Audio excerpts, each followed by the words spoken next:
ఈరోజు కొంతమంది వచ్చి మీకు ఇంత వయసు వచ్చినా ఇలాంటి బట్టలు వేసుకుంటారు వచ్చి అడిగిన వాళ్ళు ఉన్నారు. ఉతికి ఆరేసాను నేను. మగవాడిని అడుగుతారు ఇక్కడ మహేష్ బాబుని కూర్చోబెట్టి నువ్వు ఎందుకు షర్ట్ లేకుండా తిరుగుతున్నావు, నీకు ఎదిగే కూతురు ఉంది కదా, ఎదిగే కొడుకున్నాడు కదా అని ఎప్పుడైనా అడుగుతారా మీరు? How dare you ask me this question అన్న. అలా కదండి అంటే మిమ్మల్ని తిట్టట్లేదండి, మీలాంటి వాళ్ళని తిడుతున్నాను. ఇలాగ మిమ్మల్ని ఎవరో ఒకరు ప్రోత్సహించుంటారు కదా. How dare you ask me that question ఒక ఆడమ్మాయిని. నా ఇష్టం, నా బట్టలు, నా శరీరం, నాకు ఇష్టపరంగా ఉంటాను. మీ ఇంటికి వచ్చి ఉండట్లేదు కదా నేను. కష్టమైతే ఆప్ చేసుకుని చూడొద్దు. నేను చీర కట్టుకున్న లైక్లేమో 10, నేను చీర కొంచెం జారిన లైక్లేమో 10,000. సో మనుషులు నన్ను అంటారా మీరు?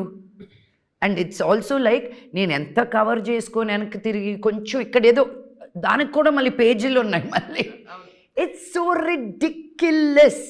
And then you come and tell me how am I wearing my clothes, what am I wearing my clothes అని.